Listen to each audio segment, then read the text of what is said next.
Bom dia pessoal, sejam todos bem-vindos à nossa segunda videoaula. Vamos dar continuidade ao conteúdo de introdução ao estudo da química. Hoje nós vamos falar de mistura, dissolução, diluição e reação. Eu tenho uma mistura quando no meu sistema existe duas ou mais substâncias diferentes. Então, quando eu tenho duas ou mais substâncias diferentes, eu tenho uma mistura. Um exemplo bem simples é quando eu tenho num becker, por exemplo, água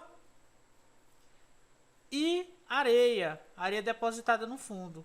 Eu tenho no meu sistema uma mistura de água e areia. Eu consigo observar tanto a fase de água quanto a fase de areia. Eu tenho aí uma mistura heterogênea. Não se preocupe que esses conceitos a gente vai trabalhar mais na frente. Ou eu tenho um outro sistema onde eu tenho água e adiciono a esse sistema sal de cozinha, cloreto de sódio. Ao agitar essa mistura, eu vou observar somente a fase aquosa, mas eu sei que lá tem sal também, porque a minha mistura ela vai ter, além do aspecto incolor, parece que só tem água, ela vai ter características tanto da água como do sal. Por exemplo, se eu provar essa água, eu vou perceber que ela não está mais insípida, sem sabor. Essa água é salgada. Então, essa minha mistura de água e sal é uma mistura homogênea, também chamada de solução.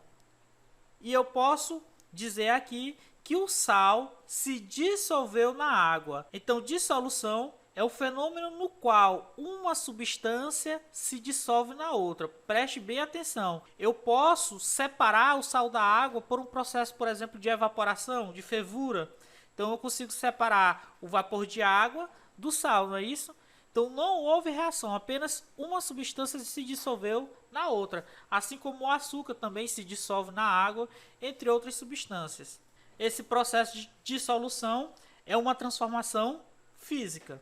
E por último eu tenho uma diluição. Lembrar daquele velho kisuke do lanche de vocês da tarde, onde aquele pacote que é para fazer 1 litro, chega os colegas de vocês vão diluir aquele suco. Ou seja, vão adicionar mais água ao suco e ele vai ficar mais fraco, entre aspas. Então diluir é aumentar o volume da solução. Eu vou colocar mais água à minha solução. Todos esses processos, processo de mistura, dissolução e diluição são processos físicos. Já nas reações, as características finais da minha matéria é diferente das características iniciais. Então, por exemplo, no início eu tenho uma folha de papel.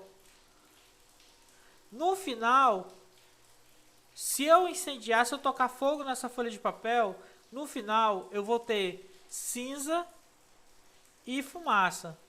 Então as características iniciais, eu tinha um papel que é feito de celulose e no final eu tenho cinza que é carbono e fumaça. Nessa fumaça tem gás carbônico, tem vapor de água, entre outros constituintes. Então as características iniciais estão diferentes das minhas características finais. O meu material mudou. Se ocorre essa mudança no material, eu vou ter uma reação química. Outro exemplo, eu tenho vinagre e misturo esse vinagre com bicarbonato. Quando eu misturar o vinagre ao bicarbonato, eu vou ter uma mistura e nessa mistura vai haver a formação de bolhas. E no final, essa substância nova não vai ter as características nem do vinagre nem do bicarbonato. Vai ter características diferentes desses dois constituintes.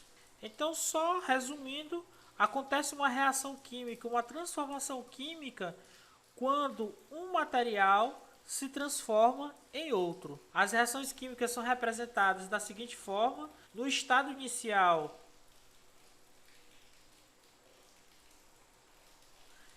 eu tenho os reagentes e no estado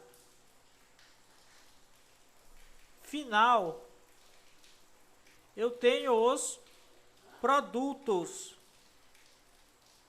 E entre os reagentes e os produtos eu tenho essa seta. Essa seta ela vai me indicar o caminho da reação química. Então, no início eu tenho os reagentes, no final eu tenho os produtos. E a seta vai indicar o caminho da reação química. Evidências de reações químicas.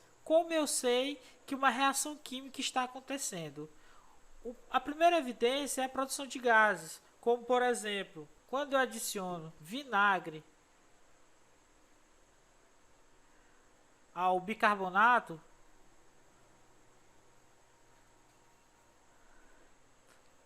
vai haver a formação de gás, a liberação de gás. Se ocorrer a liberação de gás, a formação de bolhas, isso é um indicador de reação química.